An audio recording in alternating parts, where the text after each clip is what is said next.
I am totally illiterate. Philosophy is easy. Anyone could do it. Totally illiterate. Mm, yeah, uh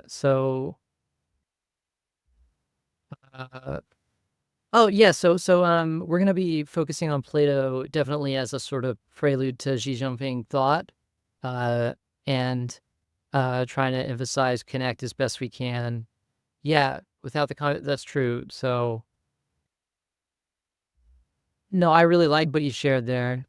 And I have been told that the logo I've chosen to support the CCP is considered insufficient and unharmonious, and so I'm going to have to work on another one.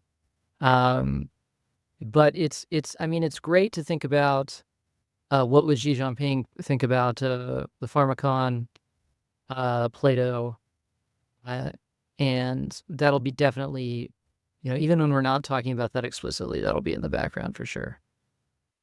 Mm. And do people remember where we stopped? Page 119, sir. Page 119. Hey, you must be right about that. Again. I always Okay. check the bot before we show up. Well, that's bet you go to the gym too. Bet you're a real chipper little fucker. So okay. Okay. Okay, I think we're okay. I think it's making sure it's recording. Making sure I'm in the frame of the little face cam thing. Uh, okay. Okay. So we're two, which is funny to see. You'd think we would have gotten farther than two by now, but I think it's two of. I just want to check how it's organized. Oh God, is it? Oh, because I cut out the beginning and it doesn't have the. Oh, Derrida, you're killing me. Okay. Do people understand what I'm looking for? What is the organization of the? I also, by the way, Faisy, I looked up the sort of like because you'd like you're always getting mad at me about the phenomenology of spirit and like the phenomenology of spirit, and I looked up and it's actually insane all these contradictory things Hegel said about like its place in the system. It's really fascinating. I knew it was weird, but I went back and read them, and it's like they're genuinely irreconcilable. It's one of the most contentious debates in Hegel scholarship for a reason. That's all I'll say. No, yeah, yeah. I always knew it was an issue, but I was ignorant of like how unhelpful the Hegel quotations are for because he really really changed his mind and said really irreconcilable. It's really fascinating. Lincoln likes to refer to the fact that in the Jena logic, he places spirit at the beginning instead of the concept, as well as like another example of this like systematic ambiguity. Oh, that is interesting for sure. Spirit instead of the concept. Yeah, so like you swap for places of the beginning and Yeah, yeah. No, I gotcha. I gotcha. Yeah, and then yeah, that's fast. And then like I went and looked through all the like what is the I downloaded all the yesterday or the day before the basically all the Hegel. I had to catch them all. I got all the like 20 bands of Hegel and found the sort of it's really funny that he had the what is it the like the sort of encyclopedia that has like a little logic thing, a little forget what the three are, a little nature thing. Is a little spirit thing, a little nature thing, a little concept thing? I forget. But well, since the little only comes from comparing the encyclopedia logic to the science of logic. There isn't really an analogy for the nature or the spirit. well, that's what I'm saying. Yeah, yeah, totally, totally, and a little compared to a no, that's to a compared to a implied, if not planned, sort of future thingy, future big nature, future big spirit, right? Like an Uh, net, like that would be yeah, structurally that would that would be anachronistic. The science of logic came before. I don't think he ever planned to do like an like I think encyclopedia. no, I'm not saying he planned, but the structure implies. I mean, it's weird to have a it's not a symmetrical structure, right? Yeah, but even once having done the science of logic, repeating it in small, even in continuity with That's the point. Yeah, I see what you're saying. Does that make sense? Like that that's not some. It's not a criticism, obviously, but it's interesting asymmetry, I think. At least to talk about. But yeah, no, I read a lot of Hegel, but I've never stepped back and like done the sort of blueprint map thing. And I'm happy because you arguing with you have sort of been forced to understand what I'm saying. So, Donka. Okay, so we're bitte sehr. No, stop German. What? Okay. Ed, shut the fuck up. All right. Okay.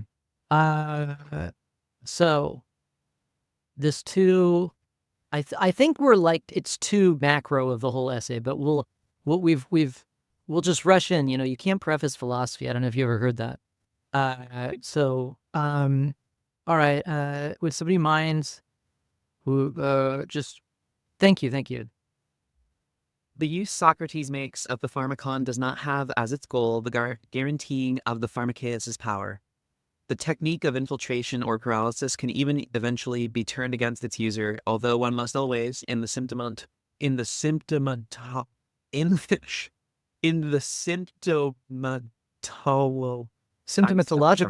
Yeah, no, it's really hard. It doesn't work in the manner of English. Like, can't say this because like you want to the iambic sort of nature of English. This is not pronounceable. So okay, go ahead.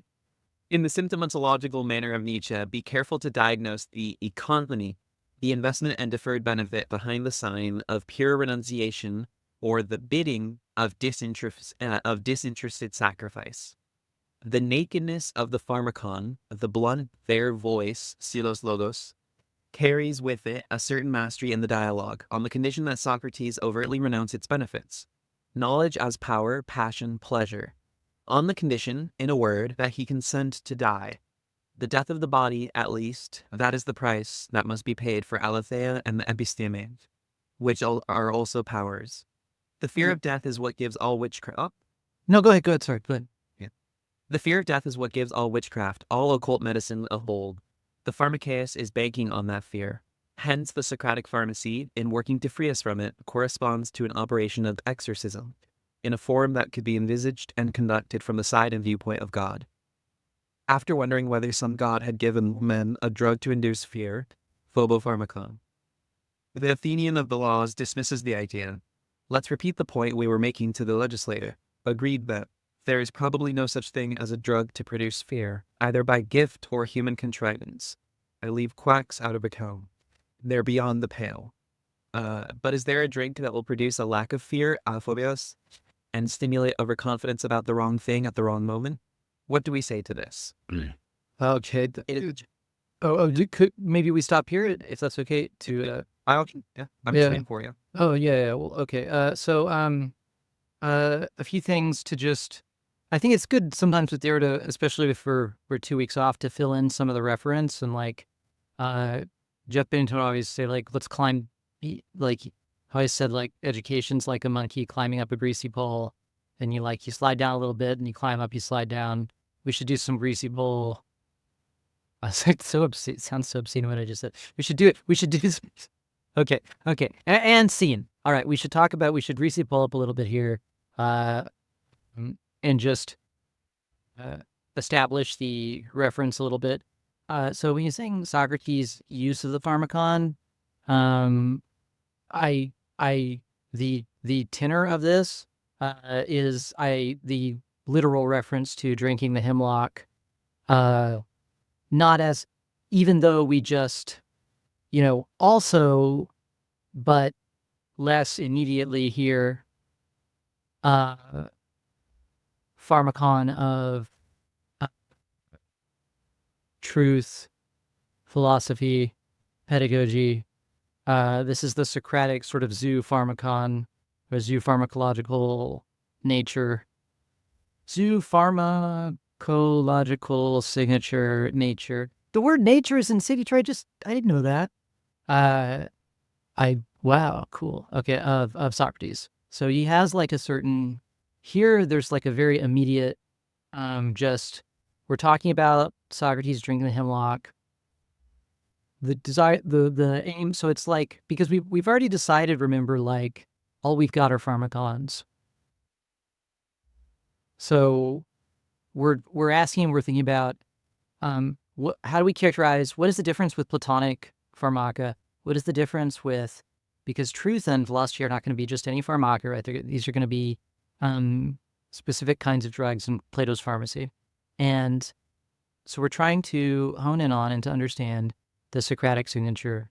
And here we're going to be unpacking it as a defense against finitude as manifested by the fear of death or fear of mortality, on the assumption that, and on the belief that, the fear of death and mortality are what give all pharmaca their power, right? So if we're a war on drugs, so all philosophy is a war on drugs.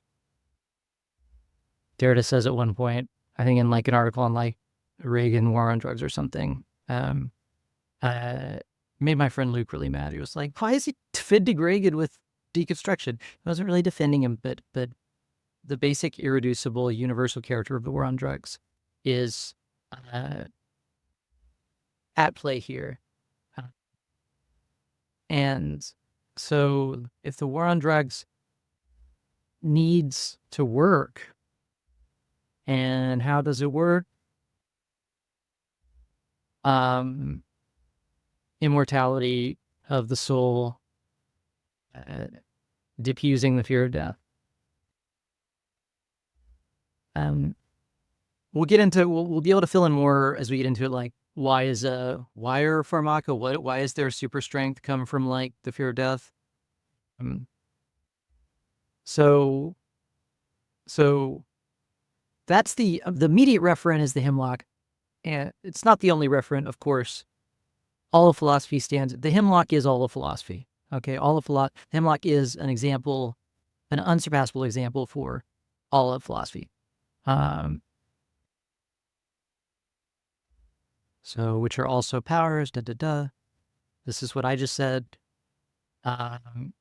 So, an exorcism. So we get a little ghost preview. So, Derrida's from beginning to end is a ghost guy. He does say ghost. What we talked about last time, he does say ghost once that says it. But, so exorcism, war on drugs, against anything that could make finitude stronger than God. Very quick, very sort of macro level thing. We probably want to do a review, more general review. But I was so late and I just wanted to just jump into it. But two questions. Did what I say, did this make sense as initial reading going into this? And two, what do people want to talk about more generally about maybe to review from the past two things? Say some I didn't talk about, some you just want to talk about, some you're excited to talk about again, anything like that.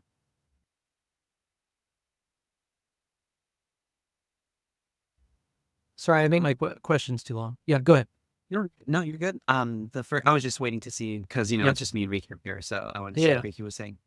The first thing I'm thinking about going into this, when you say the ghost thing, is because he says hence the Socratic pharmacy, so it makes me look at the first two sentences. Awesome. I'm wondering, in my head, when I think of like the ghostly or the spectral, the first trait that comes to mind is the supersensible.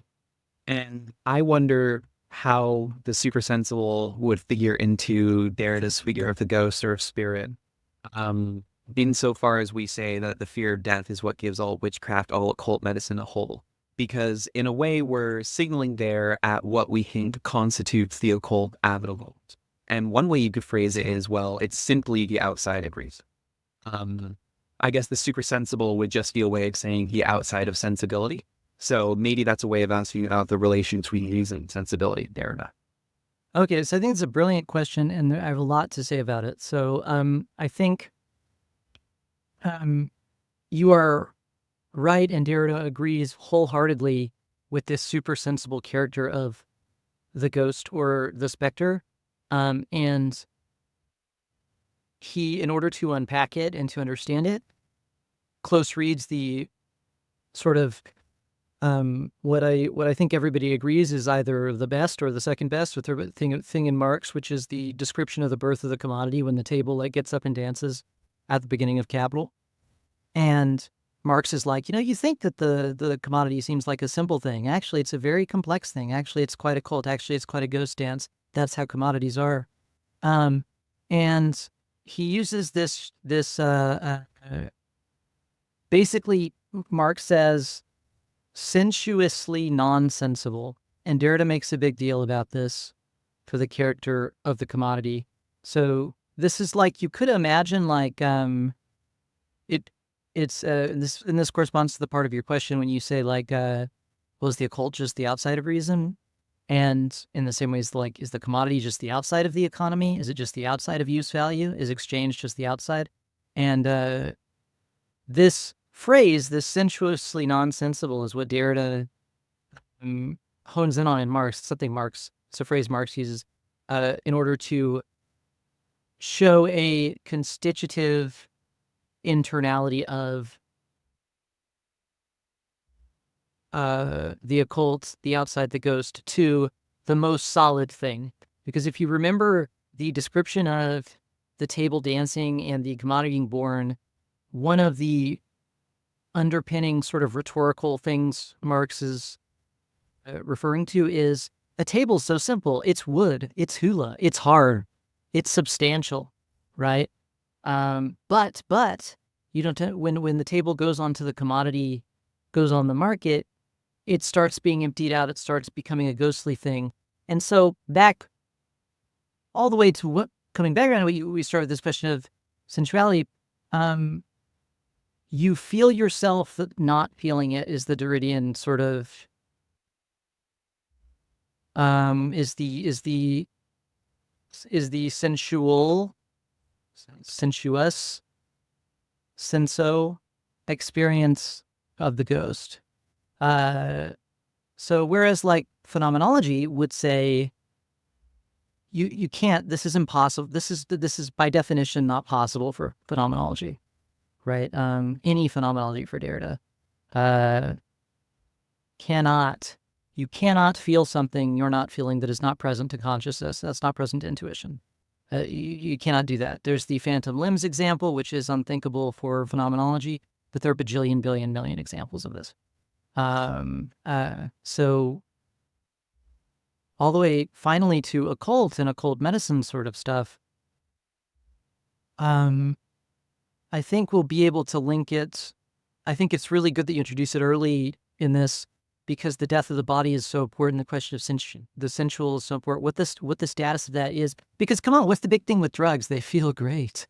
So, Plato's pharmacy, we hadn't really talked about the body at all. So I'm glad you bring up. That's a lot of thoughts very quickly. One, does that help? Two, what do you think?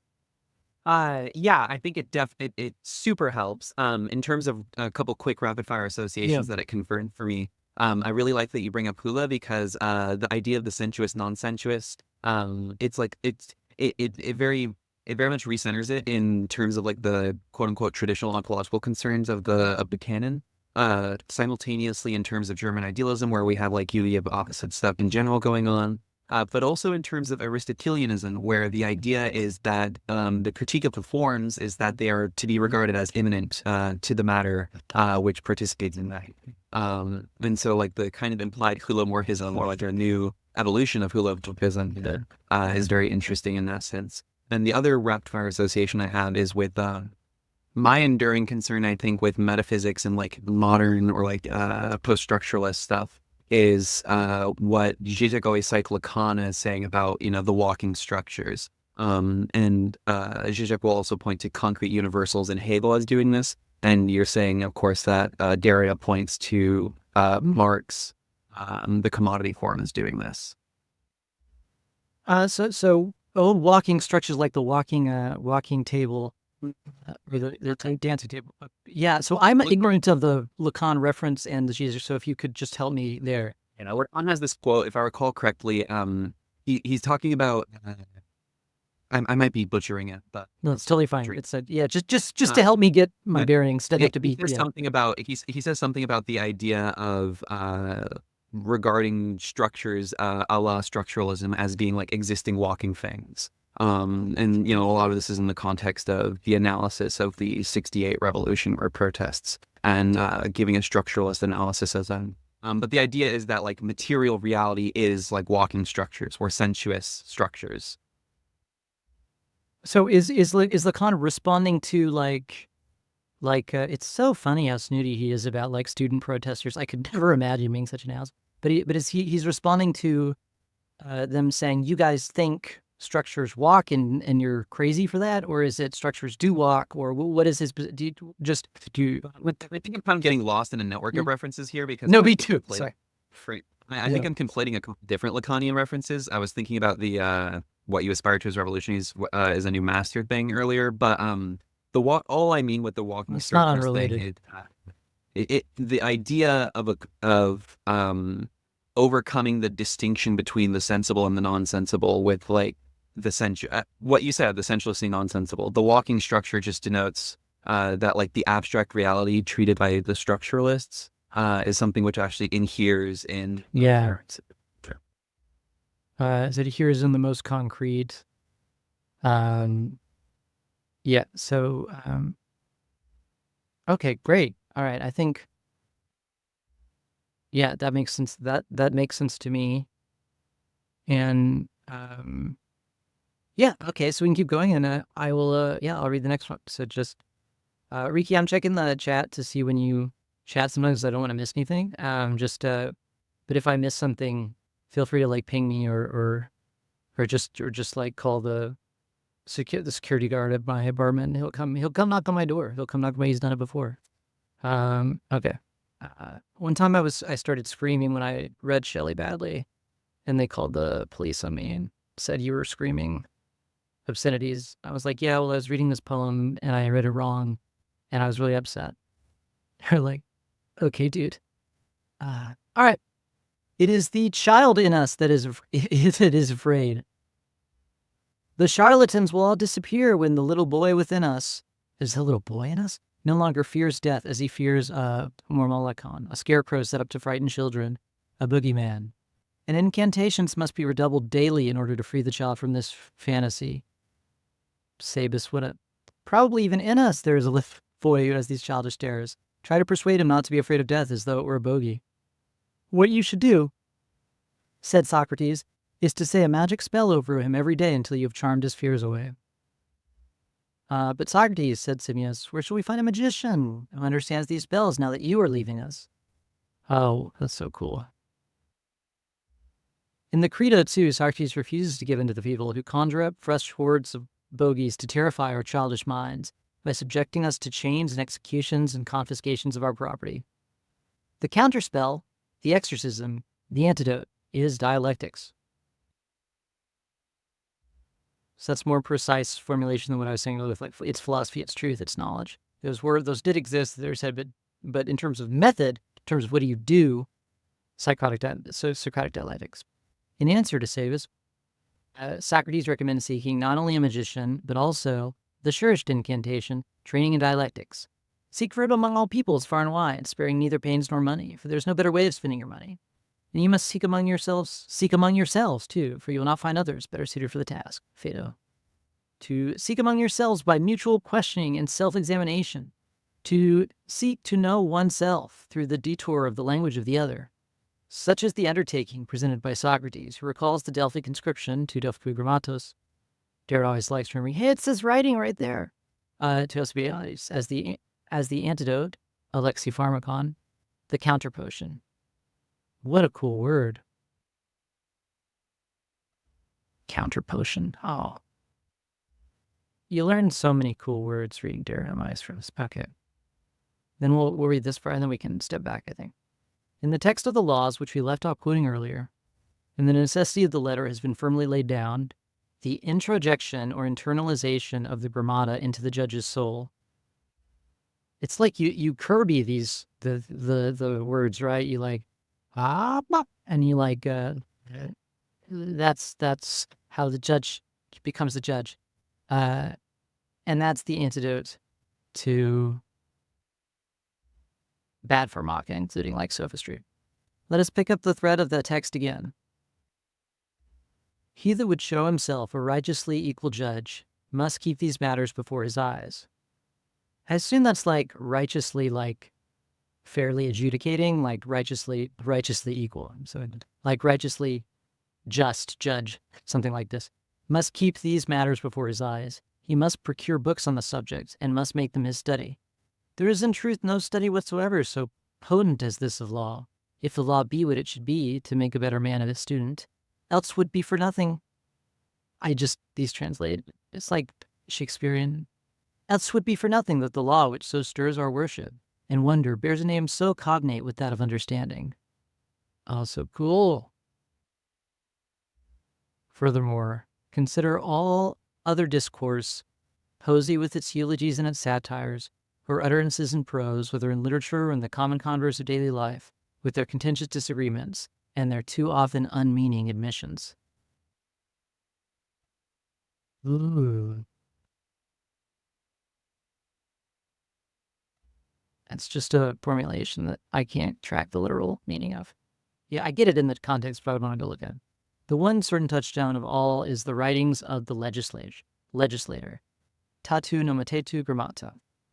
The good judge will possess those writings within his own soul as antidotes against other discourse. So Derrida is such a gamer, and like he has these incredible just like moments for his argument that he sometimes slow plays a little bit.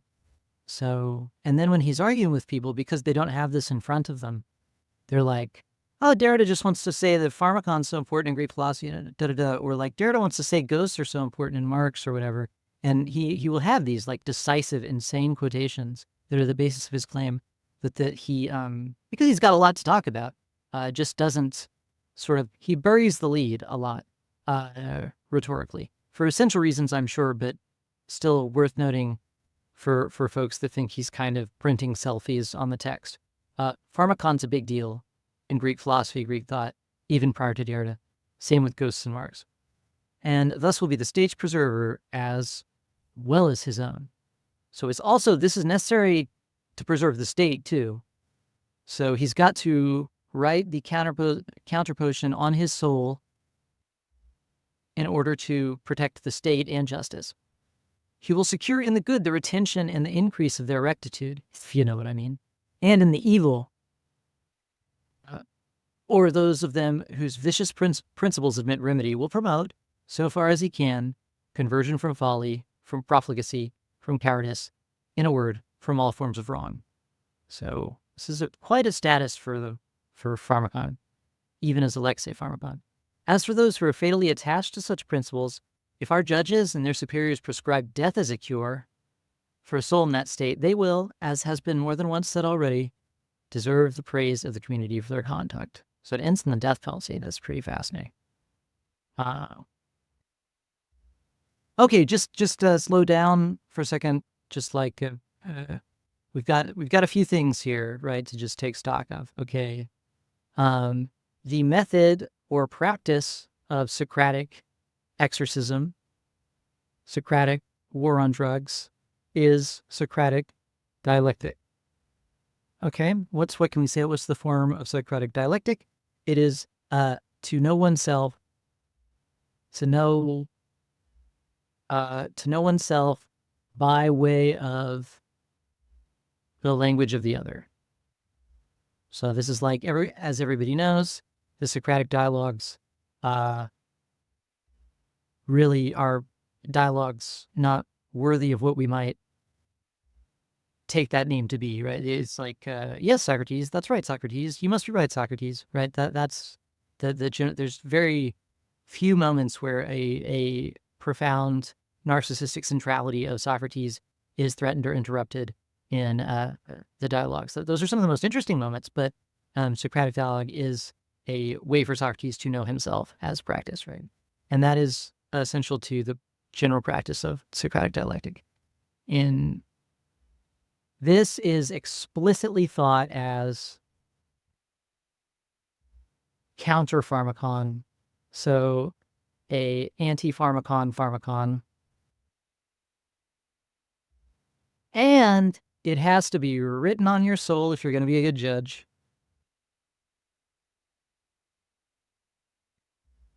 Meaning you have to study it in books until you don't need to. Because you've got it. It's not even that you have to remember it. It's really, I think it's like it's even one step deeper than that.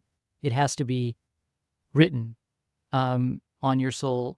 Although I hear it's like a little more like a memory bank, like you have the writings in your soul. Your soul's like a hard drive or something. Yeah. If I may, that's actually a super interesting point. I was just talking with my friend about the Nicomachean ethics earlier, and this reminds me of, she was talking to me about the difference between the self-controlled and the unself-controlled person in Aristotle's Nicomachean ethics. And in this context, it reminds me when you say the difference between whether or not it's memory or something deeper of just like possession or the presence that results. It reminds me of the problem in like virtue ethics where Aristotle seems to want to say that the person who controls themselves, who represses like the presence of negative desires, is not actually virtuous, because the virtuous person already immediately would never have. Yeah, exactly. No, exactly. Yeah, that's totally. Yeah, okay, sorry, go ahead. And so I think the distinction would be the difference between memory and habit. Yeah, so distinction between memory versus habit. I think that like even habit is like not going to be noble enough. I don't know.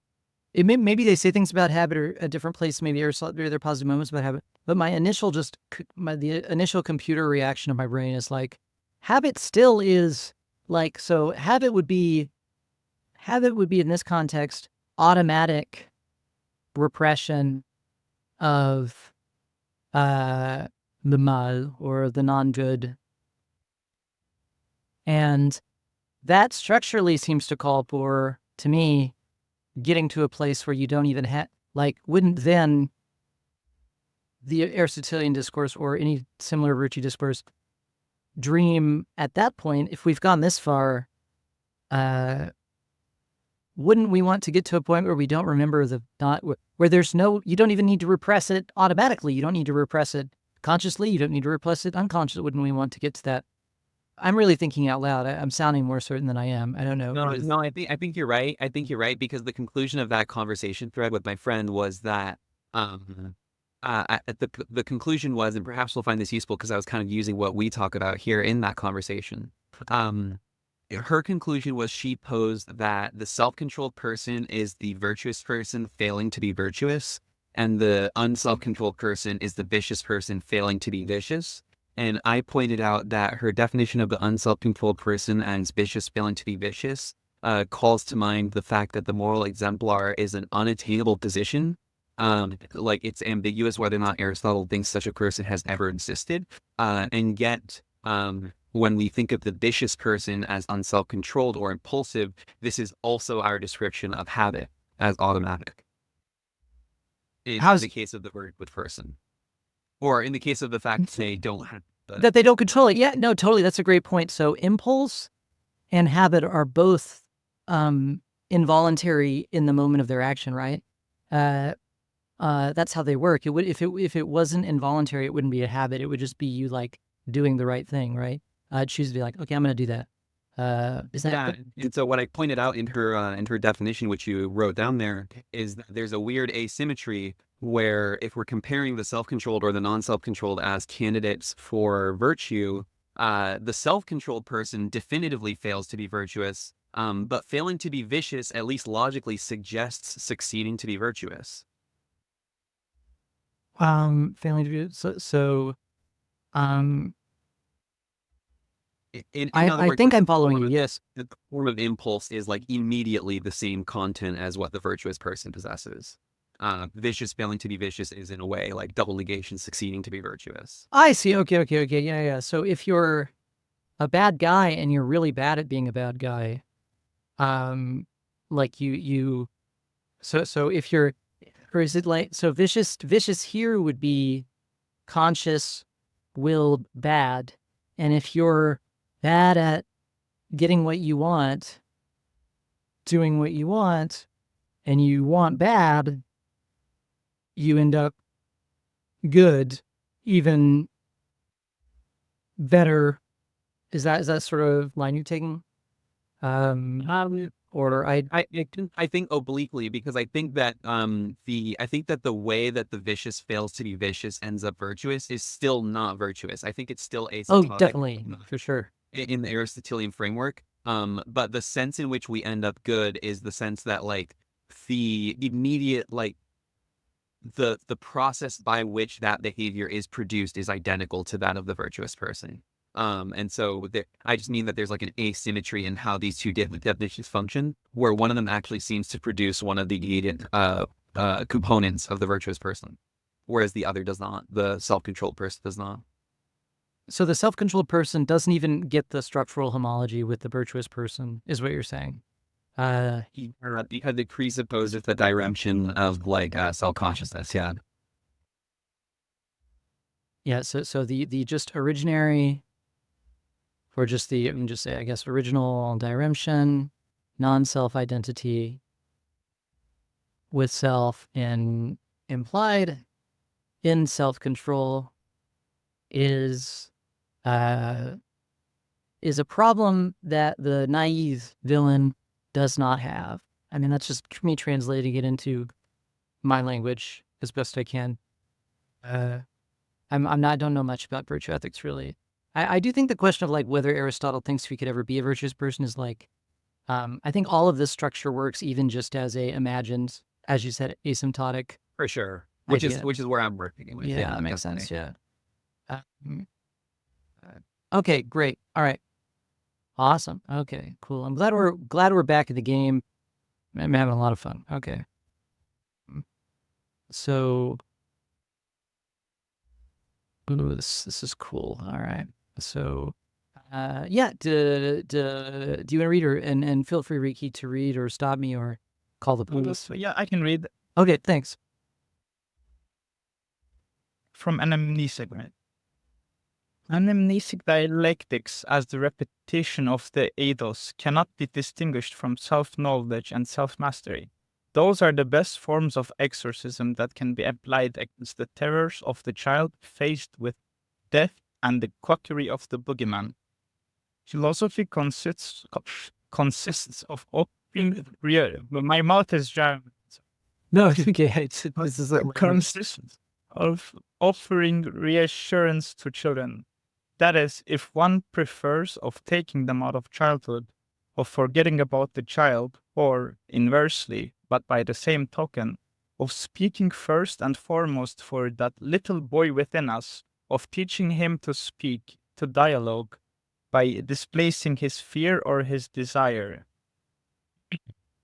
One could play at classifying, within the view of the statesman, that species of protection aminterian that is called dialectics and apprehended as a counter poison.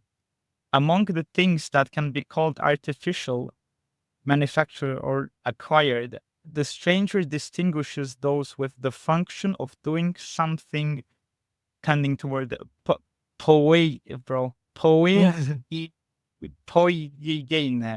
and those called defenses amenteria, with the function of preventing suffering.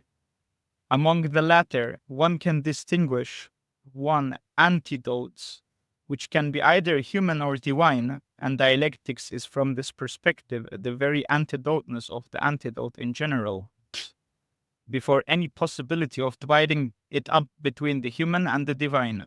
Dialectics is precisely the passage between the two, and two problems. What stands before one? Obstacles, shelters, armor, shields, defenses. Leaving antidotes aside, the stranger pursues the division of the problemata, which can function either as armaments or as fences. The fences are screens or protections against storm, and these protections can be housings or coverings. Coverings can be spread below like rugs or wrapped around, etc. The process of division goes on through the different techniques for manufacturing these wraps until it reaches the woven garment and the art of weaving, the problematic space of protection. This art will thus rule out, if one follows the divisions literally, all recourse to antidotes, and consequently to that species of antidote or inverted pharmacon constituted by dialectics. The text excludes dialectics, and yet it will nevertheless be necessary later to distinguish between two sorts of texture, if one bears in mind that dialectics is also an art of weaving, a science of the sum cloak. Thank you. Okay. Makes me think of Trump saying, "I do the weave," which is my favorite. It's my favorite tweet ever. Like the English professors tell me you're such a genius, you do the weave, which I have no words. No, because it's just too funny. Like it. Uh, okay. So I think this just getting a quick hold on this argument. Let me see if he clarifies it or something. Okay, not really. Okay. So we have. Okay, among the latter. Let me just get this classification thing. I want to just get this clear because this is pretty vertiginous. This paragraph. Okay. So we have things that are so the stranger and the statesman.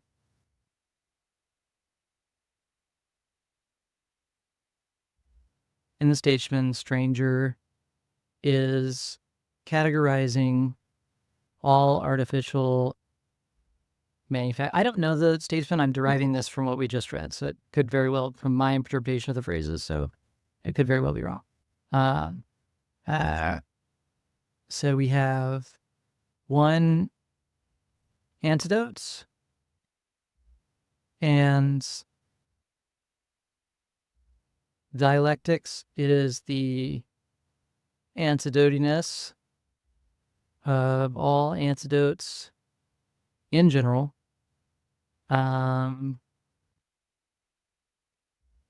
It is the bringing the scared child,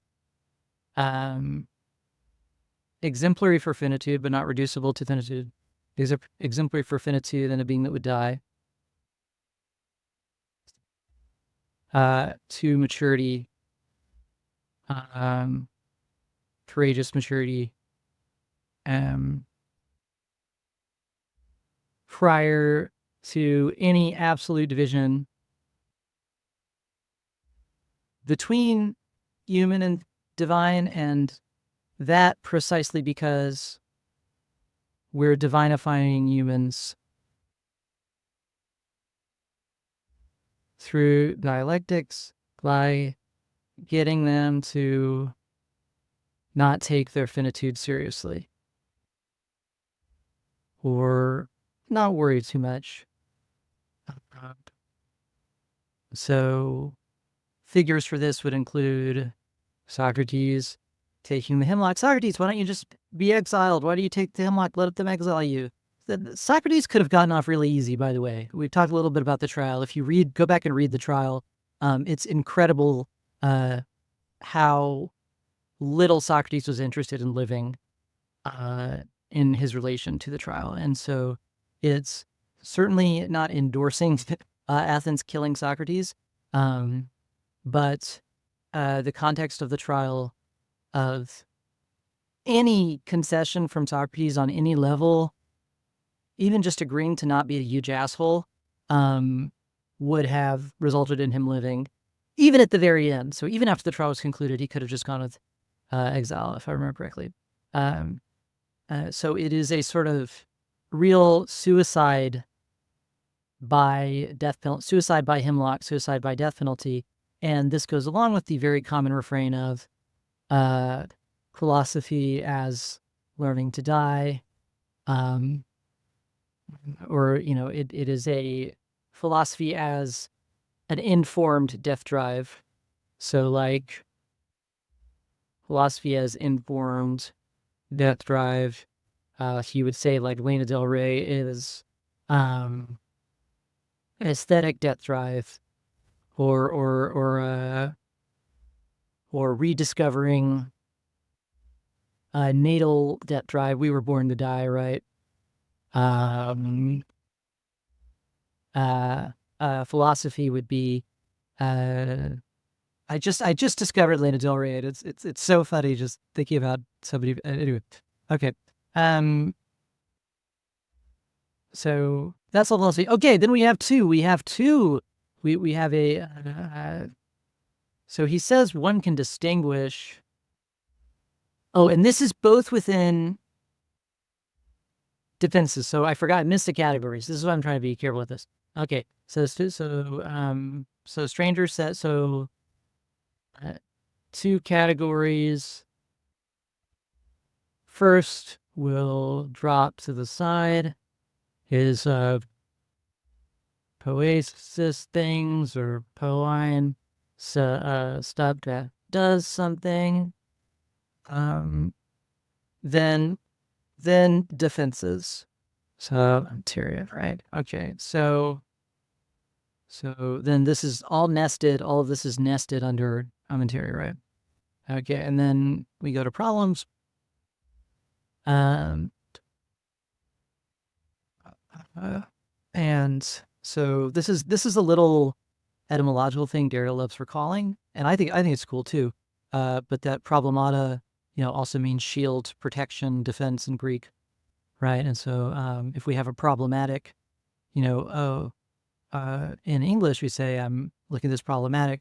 What is the function of that statement or that concept? Well, it's to delimit something we're talking about, sure, et cetera, et cetera. But also it's a sort of bulwark or dike against the sort of flood of thoughts or thinking about everything or the chaos of approaching an issue in a certain way or another way. A problematic is like, here is how an issue is framed, here's how things are limited, here's how thought is delimited. And in that way is like a shield or a defense. So like fences, then he gets into coverings, etc. And then the process of division goes through, I assume. Yeah. Okay, so when he says the process of division, he's saying the stranger is dividing. The stranger is dividing, going through, hey, these are the different kinds of problemata, until he reaches,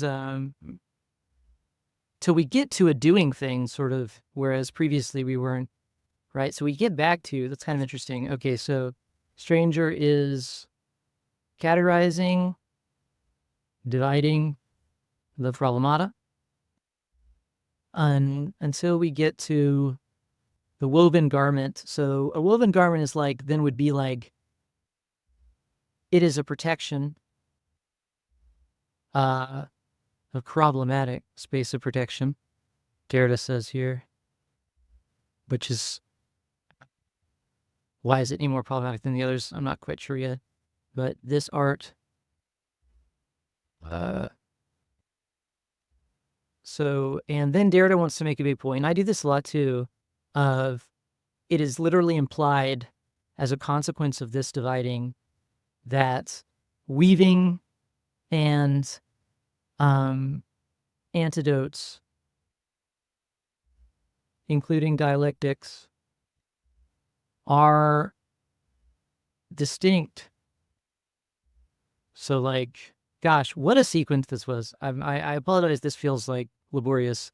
But I just, for my insanity, I've got Ed going in my head all the time, right? I need to do everything I can to have some problemata. And we have this weaving and antidotes being distinct.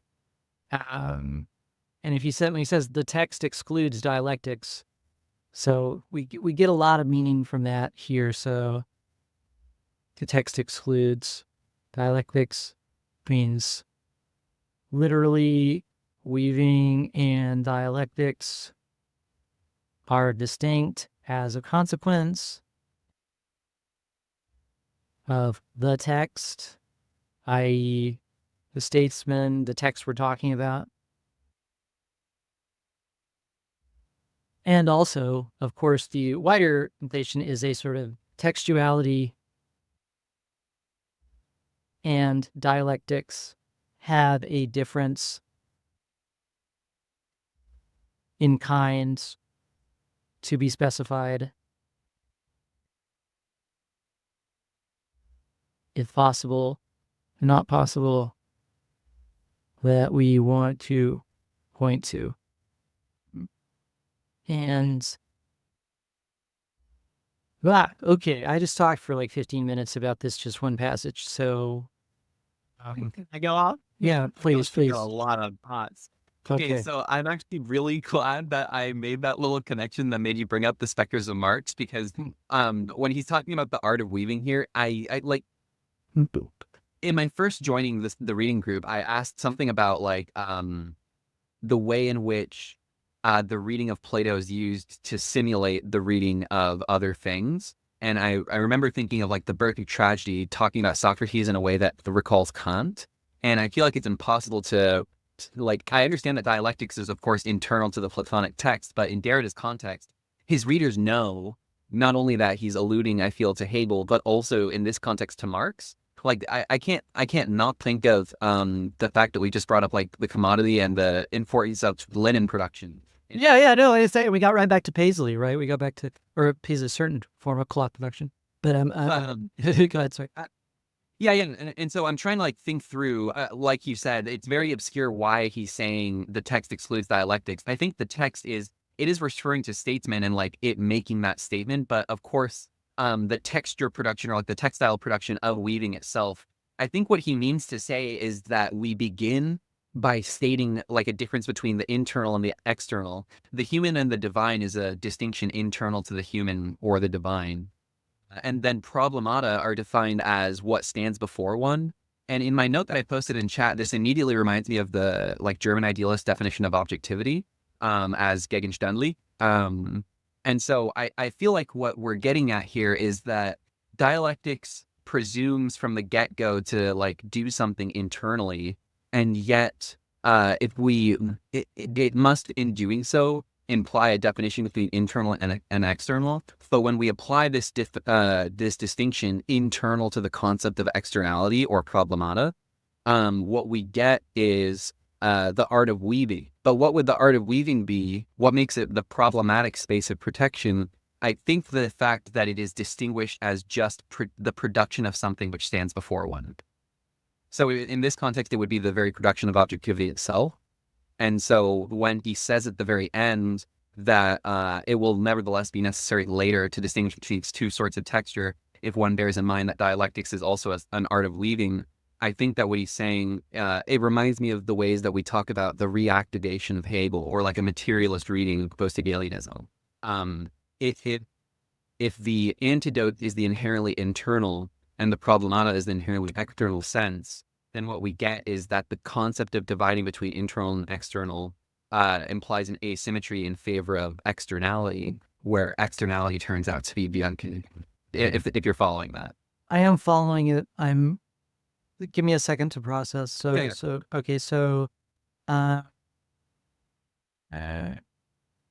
materialist reading of,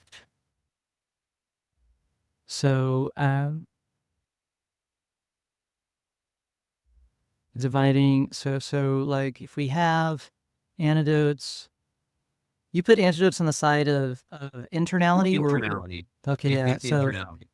Because like the human versus the divine is like what makes me what I am versus etc.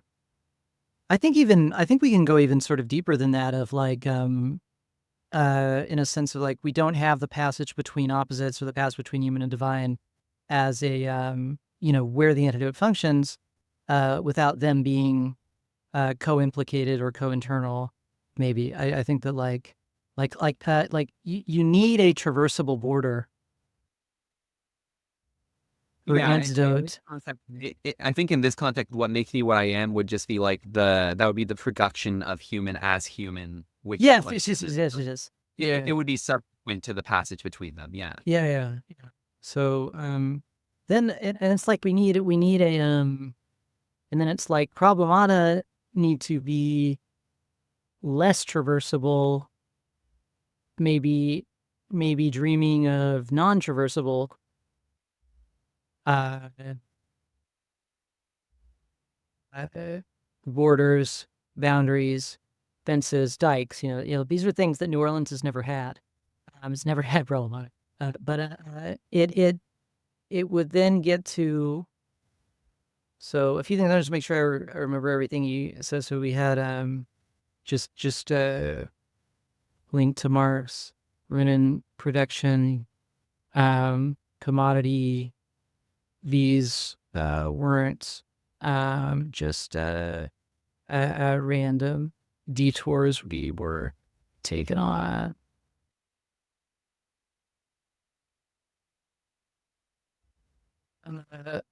Then we had everything, and then like this question out of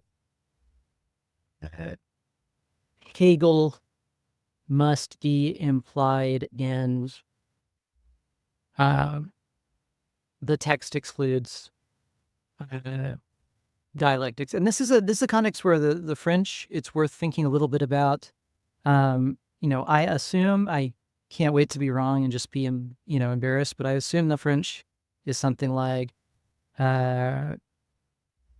this, which literally would be just the text excludes dialectics, the dialectic. But, in French, right? In French, they love the definite articles so much. They use it even when it's completely incoherent to use it. So, like, when he says the text, that can also just mean text or text in general, right? The definite article is really ghostly in French. So, like, this is why you'll have, like, this, there's this Deleuze text called Le Désert. I can change my, so I can do the little hat. And this is translated totally justifiably into English, right? This is how I would translate. This is the translation as, oh wait, no, I hate this. No. I don't know if I hate it. I forget if I'm okay with this, but it's translated as desert islands. Because even though literally it is the desert island. So when Derrida has a construction of, this is a French idiom ability to refer to both something specific by saying la and also necessarily refer to all of them in general. Also dialectics in French is going to be la. It's also singular, which also, makes you think. It would be how referring to it would be like saying dialect versus the dialectical itself, which kind of recalls the concept of the Platonic form in that way. Yeah, I think it does that. I think it does. It does. I think it would recall the form of dialectics in general, as well as this dialectic, Plato, but implied adversary, Hegel for sure. Adversary in the sense that there's going to be an attempt to map onto, and I think as somebody who's familiar with the Hegel Bataille reading, who's worked a lot on the Hegel Bataille reading, you're in your home, really in your wheelhouse here, because this question of the fear of death as that which the dialectic would immunize us against. That's going to be a certain kind of weaving, a certain kind of pharmacon that is going to be good. I actually think that I've kind of really convinced myself that because I struggle to determine whether or not I'm accurately centering Hegel over something else. But in this case, I'm more and more convinced that the real beauty of this passage is that he's very, very succinctly and in a very subtle way, just through Plato, kind of repeating Marx's turning Hegel on its head thing. I think that's what I'm really trying to explain when I say like the materialism stuff, is that he's showing how what we really mean by the inversion of Hegelianism or the inversion of dialectics is that it starts off with this division between internality and externality, what stands before one, and that the specification of what stands before one necessitates an undermining of the original distinction that it produced or that produced it. And so when I think of like the reason I say stuff like production or Linden production here is because when he says problemata, what stands before one, that makes me think that we're concerned with the production of objectivity, which has the dual sense of representation toward internalized objectivity and externalized objectivity. No, that sounds really great. I think that, yeah, that's all. I think that, yeah, absolutely. So I'm always very snooty about the Marx sort of reading Hegel, and I think there are good reasons to be snooty about it. But the way you've just explained inversion in this context is a way more, I think, interesting way to invert Hegel and to think about inverting Hegel, and one that is like totally consistent with the Derridian deconstructive understanding of thinking, well, is there an originary decision of dialectics necessary for the production of objectivity, necessary for dialectics to have something to work on and to work between, whether it be the human and the divine or the internal, the external? I didn't vote for it. Okay, there's a question of like, who decided originally? What decided? What decision? Deleuze will describe this as a decision. I think we had the word decision somewhere in this text, in this exact context. And it's something like a sort of originary decision for the decidable against the undecidable, which in a certain sense, it's like you can't decide against the decidable, right? There's a sense in which this is structurally like resistance is futile. I've written some on Heidegger's contributions to philosophy book and like the idea of the disappearance of decision. So of course, famously, like Heidegger thinks that what he's talking about in terms of the forgetting of being and the ultimate forgetting of being, this is worse than a nuclear war would be. He'd rather have a nuclear war because at least after a nuclear war, we can rebuild, have some future, have some poetry, have some possibility of freedom, some creation. But if there is a total disappearance of the possibility of decision, there's no going back from that, right? That's game over, man. And so that would be worse. And there is this question, if we're talking about, we've talked some a lot, it's contradictory things. Not contradictory, but we've talked a fair bit about if Hegelianism or dialectics is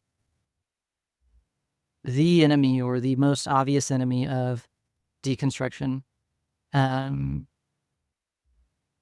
has to have the character of arguing that there's something about the Hegelian text or Hegel that is trying to eliminate the possibility of a future and the possibility of the undecidable.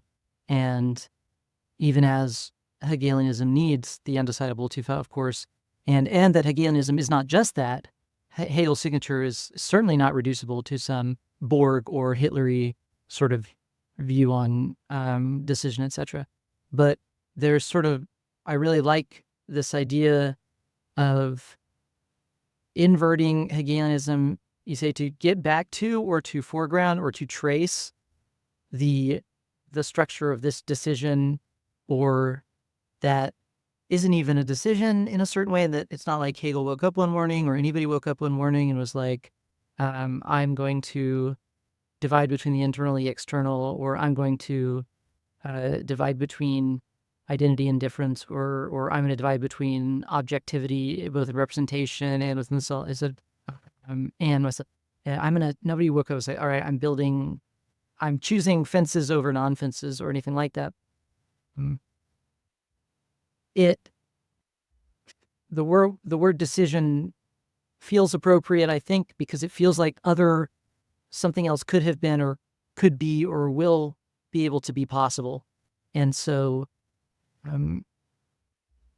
the hope of preserving some possibility for the undecidable in the decidable, part of it happens through exactly what you described of tracing back with how this decision, this is a I hate bringing up this etymology because I spent my college career, not going to class, trying to get my university president fired, and he when he talked about these, he had these racist department cuts basically, and he was he celebrated the 3/5 compromise. I mean, there's no question about he compared his department cuts to the 3/5 compromise and was like, just as they had to compromise giving slaves 3/5 of a vote, so too do we have to compromise in choosing departments. That's American. He really wrote this article. If you Google it, it's a whole big thing.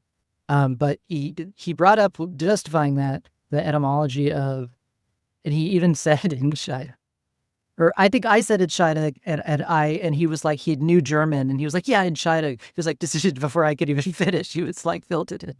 He was like, there's a cutting in every decision, so we need to do these department cuts. But all this to say, the word decision, I think I'm justifying the word decision to help my own self to think back to it. But tracing back or going back to this originary decision, part of marking it as a decision is marking that something else was possible, and remains and it has to remain possible too, right? Because the temporality is never going to be as simple in deconstructo land as, oh well, man, Plato, you asshole. Now that metaphysics happened, we're fucked. It's going to happen again at every moment. There's no outside to metaphysics, but there is, and there's nothing after metaphysics, and there's nothing before metaphysics. And as overwhelming as that thought is, because after and before and the present and the form of the present all belong to metaphysics. And so how could anything precede it? How could anything come after it?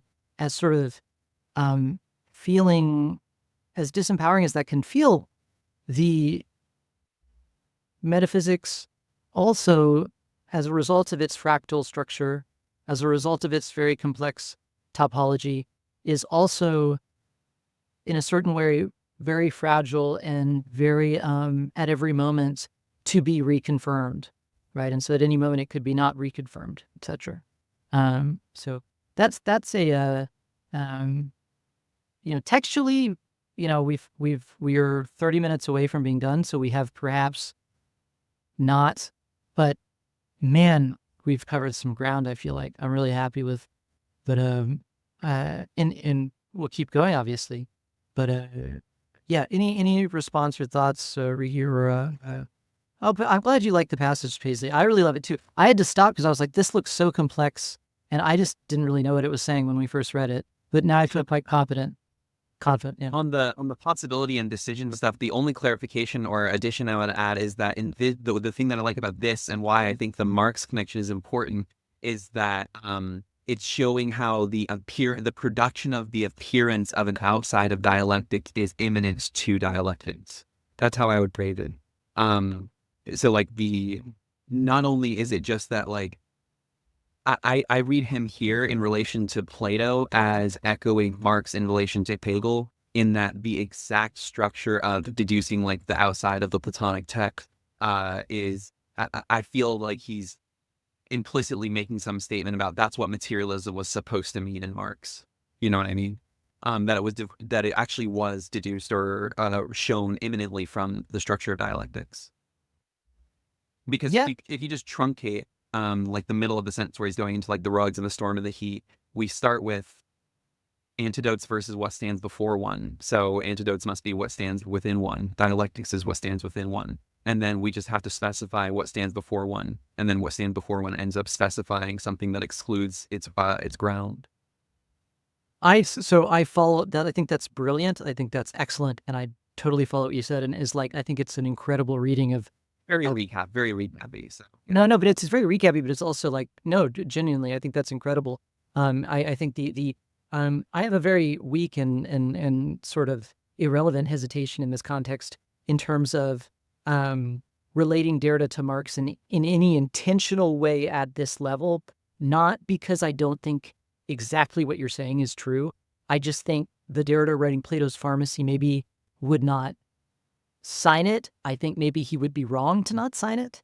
I think that part of Derrida Derrida's sort of intellectual growing up was him trying to hide from all the Marxists around him that were telling him he was like this Nazi, regressive sort of guy. And his relation to the text of Marx is all his references were not negative or whatever, but he particularly with the inversion claim, he talks about this in Margin of Philosophy, Marx's reading of Hegel and this inversion question. So I think provided we just say like, Derrida agrees that the Marx sort of put it on its head thing is stupid if you take it as like, just put matter before spirit. That's fucking dumb. Derrida thinks that's dumb. Everybody thinks that as a reading of it's just classically impotent faced with Hegel. Hegel very much already is very confidently condensed with. But what you're saying is way smarter and yet still related to the material here. Yeah. I think the concern for the possible intentionality of Derrida in the text here is accounted for. Like, I totally hear what you're saying. And I think that's why I use phrases like echoes. To like express that it's an unconscious like convergence or synchronicity between these two types of argumentation. I think Derrida would sign that. I think Derrida would be like, look, whether I meant it or not, that is it's functioning here. Like it's that, and it's just like I just am really struck and agree with you that like what is this list of material things going up to weaving in this question of production? I think part of why I reacted to this and we stopped and sort of spent the whole reading group on it is like, it feels alien both to Derrida and to, but I think we've shown it to not be so much of a stranger as before. And, yeah, it's so fucking cool, dude. This is just so cool. See, when Derrida's just like gaming like this, like it's just, there's nothing better. I really like how also the fact that he's using the text that has the stranger, like this reading about the relation to Christianity and like the stranger on the road to Emmaus. Like that was my first thought actually, but I ended up doing the other thing. No, that's awesome. Absolutely.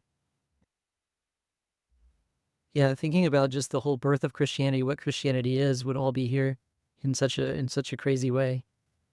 And I am going to look up to see if my like English to French reverse engineering was correct. You should we'll see what stands for one while you're looking. What's it? Yeah. Okay. Yeah. I'll make a little. That's like a classic watchword for me for objectivity. You know.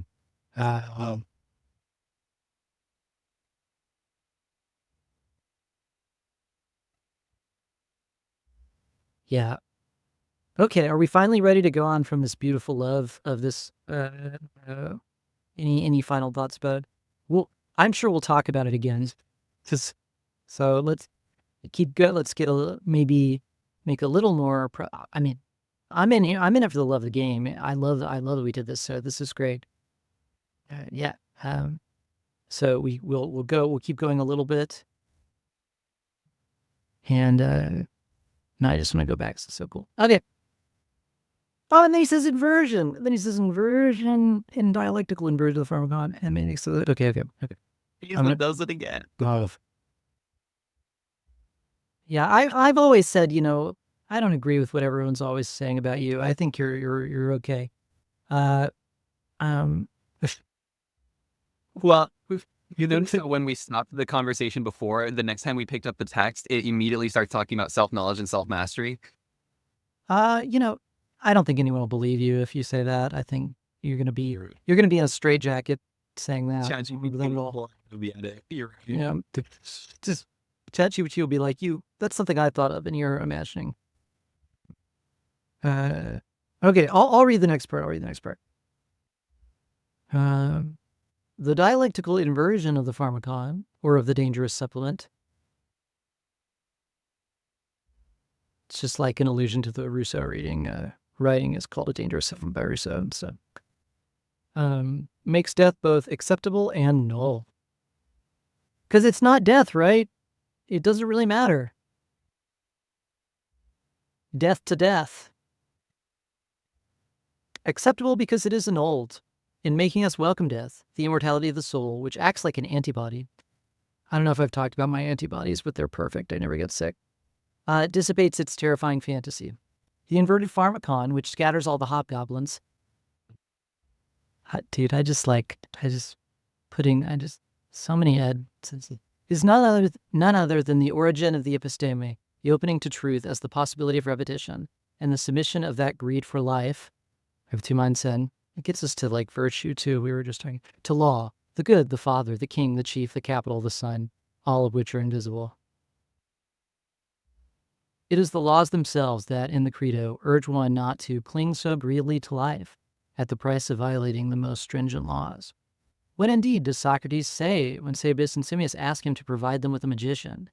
He urges them to practice the philosophic dialogue and seek its most worthy object. The truth of the eidos is that which is identical to itself, always the same as itself, and therefore simple, incomposite, undecomposable, invariable, unkillable. As a consequence would go well in that series. The eidos is that which can always be repeated as the same. The ideality and the invisibility of the eidos are its power to be repeated. Now, law is always a law of repetition, and repetition is always submission to a law. In the personification of the laws in the Credo, Socrates is called upon to accept both death and law at once. Okay. He is asked to recognize himself as the offspring, the son, or representative, the gonos, or even the slave of the law, that, in uniting his father and mother, made possible his birth. Violence is thus even more sacrilegious when it defends the law of the mother country than when it wounds the father and mother. So we get even a preview of the sort of philosophy of right problematic. It's like we're almost at like Sittlichkeit here.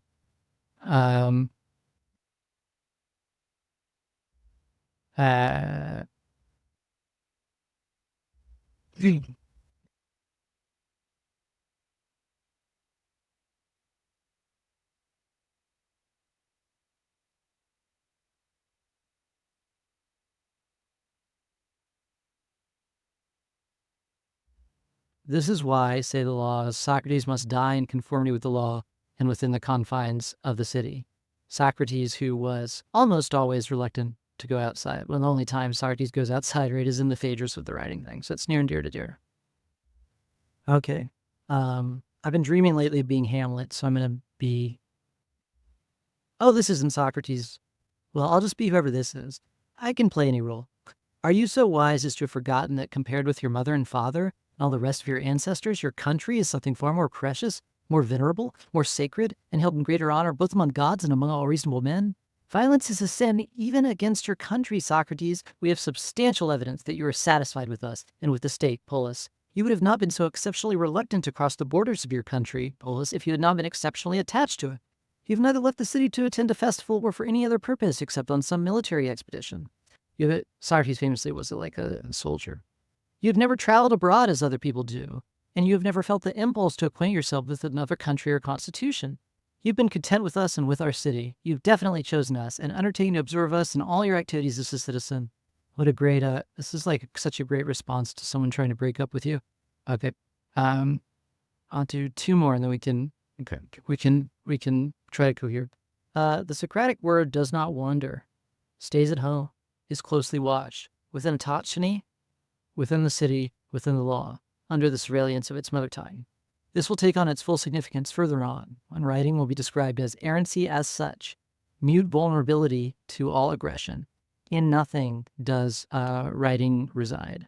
The eidos, truth, law, the episteme, dialectics, philosophy, all these are other names for that pharmacon that must be opposed to the pharmacon of the sophist and to the bewitching fear of death. It is pharmakeus against pharmakeus, pharmacon against pharmacon. This is why Socrates heeds the laws as though through their voices he were under the power of an initiatic spell, a sonorous spell then, or rather a phonic spell, one that penetrates and carries away the inner course of the soul. That, my dear friend Crito, I do assure you, is what I seem to hear them saying, just as a corbiant seems to hear the strains of music and the sound of their arguments, he eke ton ton logon, ring so loudly in my head that I cannot hear the other side. That's going to be a big deal that's going to help us later because the end of, no spoilers, but the end of Plato's Pharmacy, part of the insanity of it is like Plato hearing different things in both of his ears and not being able to make sense of it. There's a sort of so if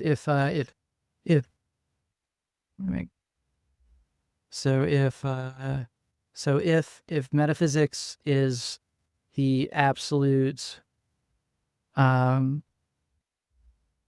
to hear itself speak, one deconstructive pressure point is you have two ears. You can't hear the same thing in two ears. Dumbass. And anyway, that's part of that's something that's interesting to me. I've just written on Shelley and listening and stuff, and so it's right before this reading group, one of the examples I used in discussion with my friend was actually the Pentecost and speaking in tongues, and how and one of the ways that she described it was like, oh, Pentecostals are silly because they think that you make a bunch of gibberish noises. And I asked, well, why don't you think that's the case? What's the importance of speaking in tongues of the Bible then? And she said, well, all the different people of all the different languages, the speakers of all different languages heard all the different languages at once. And I clarified, well, it's not really that they hear all the languages at once. It's that they hear one language and they understand it as their own language individually, but it is one language being spoken. And that's why it comes off in like modern Pentecostals as being gibberish sounds, because the gibberish sounds just are the sound of distinction from every individual language. Yeah, so you've got to you always get mad when I compare things you do to Hegel. I think Hegel's a very smart guy, right? So it's not a negative thing to say you've dialecticized the Pentecostal tongues thing perfectly there. Is universal language really important that being only is that dialectics is both Platonic and Hegelian, so it's okay to separate through either, really. So I think your relation to Hegel throughout this whole thing, as far as I've seen, and it's not like you've been saying every day Hegel. I haven't thought that at all. I just observe, and I'm a smart guy. Structural. You're correctly hitting on a very prominent part of Derrida in general, Derrida in this text, and what Derrida is doing relative to Plato and to Hegel. So I think, and you've just this example of the Pentecostal speaking tongues, etc. I think it is the Christian way to dialecticize it is exactly. I think the best version of it is what you've just said. To be my view. Okay. Yeah, and the idea it's so silly it's gibberish. This is not a serious reading of tongues in my view. So I think you're right to respond. Yeah. Okay. Yeah. So, do you mind reading the next verb for us? Not at all. Where are we? The philosophical? Yeah. Oh, wait. Did I? Okay. No, here, I didn't finish this. Let me finish this. Those Corbians, that music, are evoked by Alcibiades in the Symposium in his efforts to describe the effects of the Socratic utterance. Oh, really? Holy crap. Alcibiades, everyone's like, he's such a dumbass, but he says some interesting things. It's just because he's hot. Hot people are really discriminated against. That's a whole nother thing.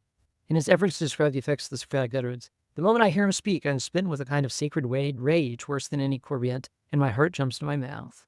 Okay, so you go berserk. Okay, yeah. So please, if you don't mind, hastening. But also the heart jumps into the mouth in the sense that what is internal is externalized through the externalizing organ, right? Yeah, that's totally defensible reading. Absolutely. The philosophical epistemic order of logos as an antidote, as a force inscribed within the general alogical economy of the pharmakon, is not something we are proposing here as a daring interpretation of Platonism. Oh, I love this. This is so great. Okay, good. Let us rather look at the prayer that opens the Critias. I call on the God to grant us that most effective medicine, pharmakon teleotaton, that best of all medicines, ariston pharmakon, knowledge, epistemen. And one could also consider the astonishing dramatic staging of the first act of the Charmides. It should be followed moment by moment. Dazzled by the beauty of Charmides, Socrates wants above all to undress the soul of this young man who loves philosophy. Charmides is sent for so that he can be presented to a doctor, Socrates, who can relieve him of his headaches and his weakness. Socrates accepts to pass himself off as a man who knows a cure for headaches.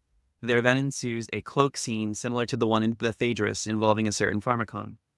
When Critias told him that I was the person who had the cure, hota pharmacon epistamenos, he looked at me in an indescribable manner and made as though to ask me a question, and all the people in the palestra crowded about us, and at that moment, my good friend, I glanced through the opening of his garment and was inflamed by his beauty. Then I could no longer contain myself. But still, when he asked me if I knew the cure for headache, totescephales pharmacon, I replied that it was a kind of leaf, which required to be accompanied by a charm, epode detis epi qua pharmacoi. And if a person would repeat the charm at the same time that he used the cure, he would be made whole. But that without the charm, the leaf would be of no avail. Then I will write out the charm from your dictation, he said. But the head cannot be cured separately. Good doctors take care of the whole, and it is by caring for the whole that they have been inspired by a Thracian physician. One of the physicians of the Thracian kings, Almoxis, are said to be able even to give immortality. Socrates shows that the whole of the body can only be cured at the source, the soul, of all its goods and evils. And the cure of the soul, my dear youth, has to be effected by the use of certain charms, epodiastisin, and these charms in fair words, and by use of and by them temperance, soprosumnem, is implanted in the soul. And where temperance comes and stays, there health is speedily imparted, not only to the head, but to the whole body. And the discussion turns to the essence of temperance, the best pharmacon, the capital cure. Philosophy thus opposes to its other this transmutation of the drug into a remedy, of the poison into a counterpoison. Such an operation would not be possible if the pharmacopos did not already harbor within it a complicity of contrary values, and if the pharmacon in general were not, prior to any distinction, making that which presenting itself as a poison may turn out to be a cure, may retrospectively reveal itself in the truth of its curative power. The essence of the pharmacon lies in the way in which, having no stable essence, no proper characteristics, it is not in any sense metaphysical, physical, chemical, alchemical of the word, a substance. The pharmacon has no real identity. It is inadetic, firstly because it is not in the sense in which the Phaedo speaks of the eidos as something simple, non-composite, monoides. This medicine is not a simple thing, but neither is it a composite, a sensible or empirical sumbeton, partaking of several simple essences. It is rather the prior medium in which differentiation in general is produced, along with the opposition between the eidos and its other. This medium is analogous to the one that will, subsequent to and according to the decision of philosophy, be reserved for transcendental imagination. That art hidden No, you're so right. Though I had the same thought. I was like, which belong neither simply to the sensible nor simply to the intelligible, neither simply to passivity nor simply to activity. The element medium will always be analogous to a mixed medium. In a certain way, Plato thought about and even formulated this ambivalence. But he did so in passing, incidentally, discreetly, in connection with the union of opposites within virtue, not the union of virtue with its opposite. Stranger. But in those of noble nature from their earliest days whose nurture too has been all it should be, the laws can foster the growth of this common bond of conviction, and only these. This is the talisman pharmacon, appointed for them by the design of pure intelligence. This most godlike bond alone can unite the elements of virtue which are diverse in nature, and would else be opposing in tendency. This pharmaceutical non-substance cannot be handled with complete security, neither in its being, since it has none, nor in its facts, this which is always capable of changing. In this way, writing, touted by Plato as a remedy, a beneficial drug, is later overturned and denounced by the king, and then in king's place by Socrates as a harmful substance, a filter of forgetfulness. Inversely, and although in a less immediately readable manner, the hemlock, that potion which in the Phaedo is never called anything but a pharmacon, is presented to Socrates as a poison. Yet it is transformed, through the effects of the Socratic logos and of the philosophical demonstration in the Phaedo, into a means of deliverance, a way toward salvation, a cathartic power. The hemlock has an ontological effect. It can initiate into the contemplation of the eidos and the immortality of the soul. That is how Socrates takes it. What do you mean takes it? Takes the drug, takes it to be true, walk up. Is this Get him off the stage! Get him out of here! How do you see? Yeah, please. Is this cross-connection making the result of mere artifice or play? There is certainly play in such a movement, and this chiasmus is authorized, even prescribed, by the ambivalence of the pharmacon. Not only by the polarity good/evil, but by the double participation in the distinct regions of the soul and body, the invisible and the visible. This double participation, once again, does not mix together two previously separate elements. It refers back to a same that is not the identical, to the common element or medium of any possible dissociation. Thus, writing is given as the sensible, visible, spatial surrogate of the mneme. It later turns out to be harmful and benumbing to the invisible interior of the soul, memory, and truth. Inversely, the hemlock is given as a poison that harms and benumbs the body, but it later turns out to be helpful to the soul, which it delivers from the body and awakens to the truth of the eidos. The pharmacon is ambivalent. It is because it constitutes the medium in which opposites are opposed, the medium and the play that links them among themselves, reverses them or makes one side cross over into the other, soul/body, good/evil, inside and outside, memory, forgetfulness, speech writing, etc. It is on the basis of this play or movement that the opposites or differences are stopped by Plato. The movement, the logos, and the play, the production of difference. It is the difference of difference. Who would use a difference? Holds in reserve in an undecided shadow and vigil. The opposites of the difference. You can't. Okay, just one. I'll stop. One spot. You can't just leave a French word in English when you're or leave a French word in French when you translate to English. Difference not a fucking word in English. You can't do that. Okay, go ahead. Sorry. Well, how would it be translated? Because I've heard the word different. I thought I've heard the word different in English. I'm not illiterate, okay? And I have never fucking seen that word in English. I think, but I don't know how would I I'll look it up and I'm sure you'll be right. And then I thought I've heard it from Delusians. I thought it was like a term, because, he talks about like the different to the different. And so he uses it in singular, I think more commonly, but maybe I might just be, that might just so it's an ordinary French word. I will say it can just, it's a really cool French word. You look it up in the dictionary, it's really awesome, but it just means like disagreement or sort of fundamental. So for example, Lyotard in his book, The Differend, his big book of philosophy is what he calls it, or his book of philosophy, he analyzes the difference between like, disagreements would be a incongruity in discourse that is translatable into a common language.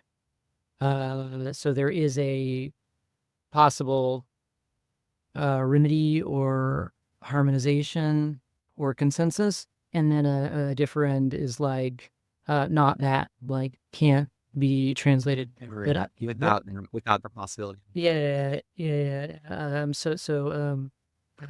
But it is a really cool French word, and it's not like I trust Barbara Johnson to translate it into English, but I feel like this feels like cheating to me. But anyway, sorry, go ahead. Sorry to interrupt. No, you're good. The opposites and the difference that the process of discrimination will come to develop. Contradictions and pairs of opposites are lifted from the bottom of this diacritical, deferring reserve, already inhabited by difference. This reserve, even though it precedes the opposition between different effects, even though it pre-exists differences as effects, does not have the punctual simplicity of a coincidentia oppositorum. It is from this fund that dialectics draws its philosophemes. The pharmacon, without being anything in itself, always exceeds them in constituting their bottomless fond sans fond. It keeps itself forever in reserve, even though it has no fundamental protection. Damn, profundity. Profundity nor ultimate locality. We will watch it infinitely promise itself and endlessly vanish through concealed doorways that shine like mirrors and open into a labyrinth. It is also this store of deep background that we are calling the pharmacy. So pretty, so wow. I mean, I feel like this is about as close as you get to like, I feel like this is often the case from what I remember reading narrative, that like he often will have moments where he gets very, very close to just saying metaphysics stuff. like the whole stuff with substance. I know that the whole point is that substance metaphysically is a philosopheme that's derived or like downstream of what he means by like body or pharmacon.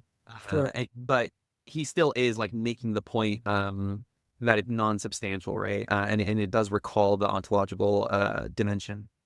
Absolutely. And so that's why like I'll say things like being is trace being, or that like or that philosophy is, or the deconstructed string theory. I'm not joking when I say that. I really believe that. And I think that if the non-substantial character, if ontology in fact delimits something or tries to delimit something that's non-substantial, that's ghostly, that cannot function as a substance or a being or anything like that, then we need other concepts like ontology, like string theory, in order to make sense of ontological questions. And if Derrida never engaged on an ontological level, if he never, if he was just like, that's not what I'm doing, that has nothing to do with what I'm doing, he then segregates himself and renders himself impotent. Basically, he becomes one part of the zoo instead of the whole zoo, right? So if you can't intervene on a discourse without adopting it and threatening to resemble it, and in fact resembling it, right? So I do think it's totally fair to take Derrida for a philosopher, and he often functions just as a philosopher. And I don't mind, I'll call him a philosopher, just if pressed, if you're really pressing me to say, like, is deconstruction philosophy? I will say, no, deconstruction's not philosophy, and there are some essential reasons.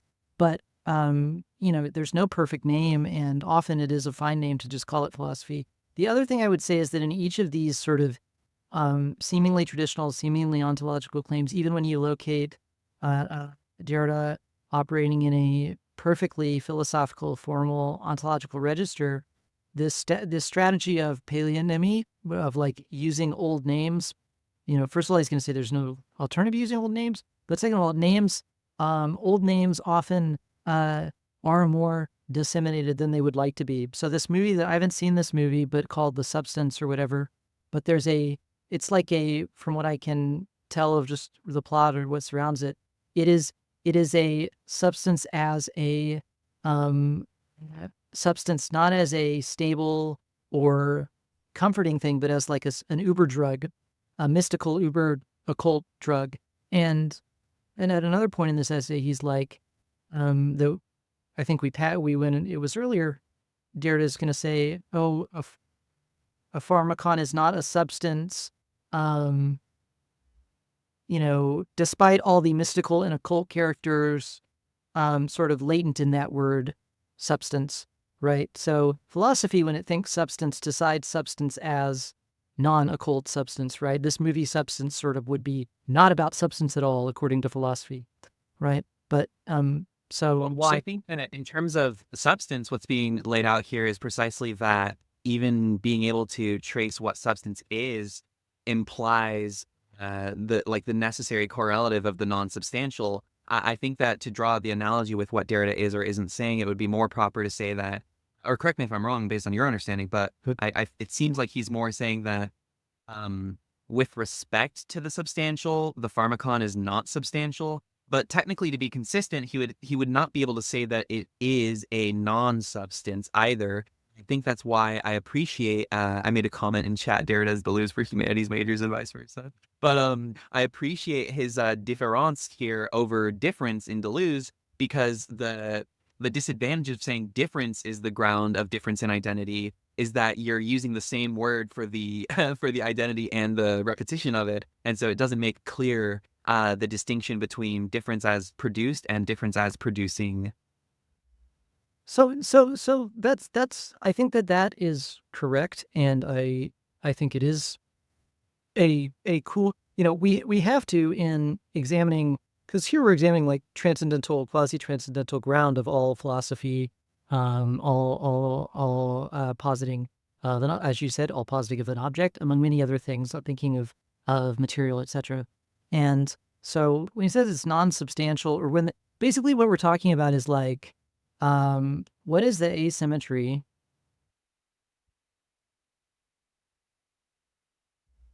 between drugs and war on drugs, or writing and speech, or substance and non-substantial?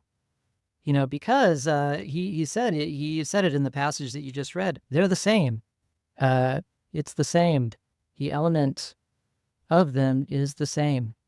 So why is it that Derrida seems to be developing asymmetrically one side of things in the context of substance, the occult or mystical character of things, the non-substantial in the traditional, according to the traditional definition, character of ghosts or things that are not hulai, are not materially, that aren't as substantial, one would think. Why is there this asymmetry? And the argument, the ultimate reason for that would be deconstruction is an attempt to be, deconstruction is partisan in this way. It is I always tell people deconstruction is value neutral. It will upgrade your brain even if you're just trying to kill Palestinians all day. It doesn't matter what you want to do. You'll do it better if you're a deconstruction. It is just a better way to think than any prior deconstruction thing. And I do believe that.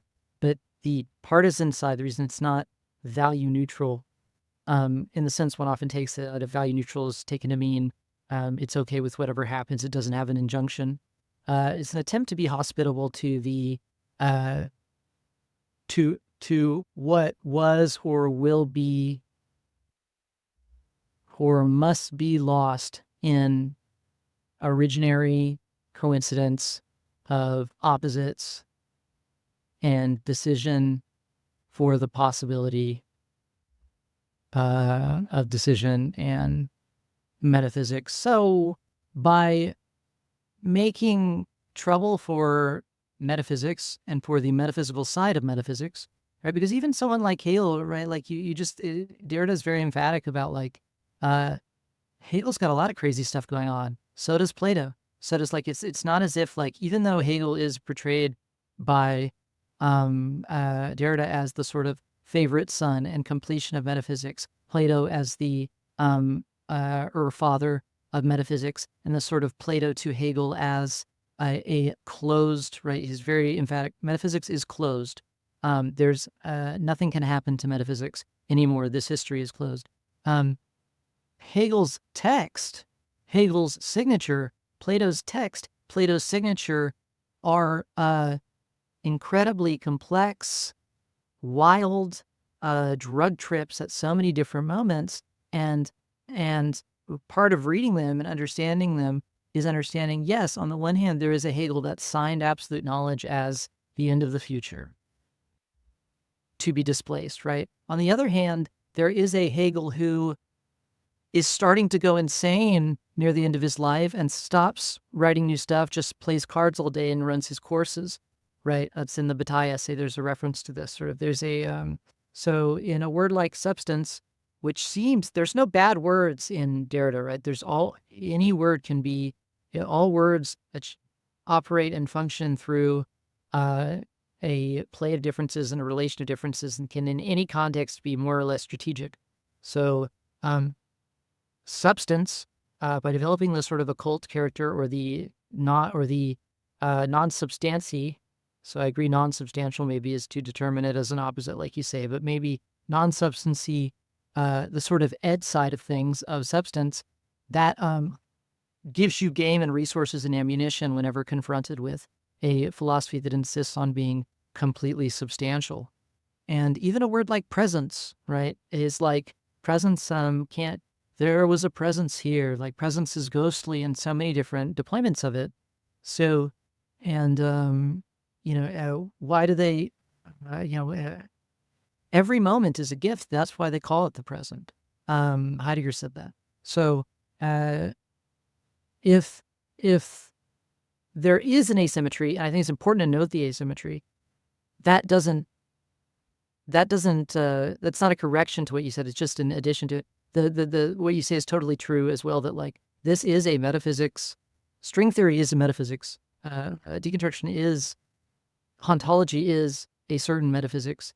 It's a very like special sauce of a metaphysics, but it does have metaphysical claim. And of course, there's this example I love citing of Bennington and Derrida were like sitting at lunch one day, and Derrida was like, "So what's this string theory stuff? What's the string theory business? Can you tell me?" And Bennington was like, well, I read some pop sci stuff on it. It's like basically the argument is that reality is composed and is only all of these differential strings. And Derrida's response was, oh, just as I'd always thought. And there's real truth to that. So there is a real substantial ontology here. Yeah. Okay. Okay. You have some stuff written in the chat. Let me look at this. Oh, like a lot of stuff. Oh, okay. Yeah, but Well, I will. Okay. Well, okay, good. I'm just going to delete it then. I'll look at it. I'll look at it. I'll look at it. Okay. Well, I'm really happy with the progress we made. I learned a lot today. I'm really excited. I know that I don't know if people think, or it's just like we went like 7 pages, but I mean, we got some elo today. I think there's no question. Like we can bank the elo hardcore. Like we're getting out of silver for sure. But yeah. But any final thoughts or questions or stuff we can talk about? Re or Paisley or just anything that may be worth summarizing or unclear. We went through a lot, and it's been a while since we've met. We had 2 weeks since we met. So anything to talk about for a few minutes that you would? I was like late, and I don't want to make people stay or anything. But if there's anything else to talk about, yeah. Oh, sorry, assess.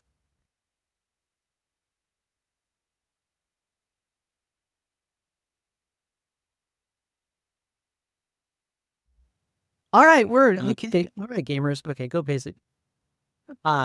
I guess I would just like very quickly cite or like pick your brain on impressions of the following suggestion because I think the biggest thing to me is how philosophians, because a lot of what you're saying feels like we take the categories or the philosophies of ontology, whether it be Plato's or Hegel's, and we kind of translate them or reproduce them in some way in a grammatological sense. And I take philosophemes as being very reminiscent of what Hegel means by thought determinations in the science of logic, in the very specific sense that I think what philosopheme is functioning here to do is that, in relation to displacing philosophy, is that... Sorry, what was the thought determination? Sorry, is that the phrase? Yeah, thought determination is Hegel's word for like the categories of philosophy. Gotcha. So philosophy is like, I'm reading this as Derrida's version of the word categories. And so I feel like the function of what he's saying here in relation to displacing or disjointing philosophy and how it might be continuous with the sense of ontology is that the generality of philosophical concepts or ontological concepts compared to non-philosophical discourses is parasitic upon whatever Derrida is describing as difference, dissemination. I mean, these are obviously various philosophies which are as he says, they are withdrawn from the fund of this common medium.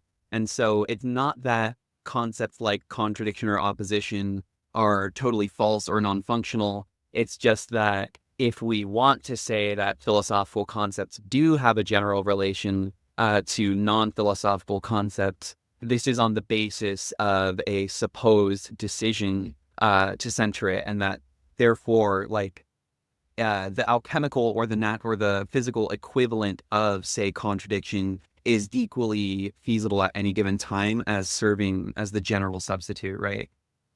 So, absolute A++ 1000% agree. Like everything you said, I don't know oh, I have to read it. One small thing, but really, that's all correct. I just the one thing the one tiny hesitation is just category 2 would category 2 would be a philosophy for Derrida. So it's like Eddie, well, we went through it, but it's so that's a stupid thing. Logic itself is contentious because it's kind of a Kantianism. Yeah, so no, it does sound way too Jewish for but I think it for Hegel, but it's that's a stupid thing in the face of the really brilliant thing you said. So I know everything you said is very, very accurate in my view, and is exactly Derrida's orientation. Cool. Okay. All right, gamers. All right. Happy about the CCP. Happy about today. All right. Thank you, China. Thank you. Xi Jinping. We love you. All right. But hey.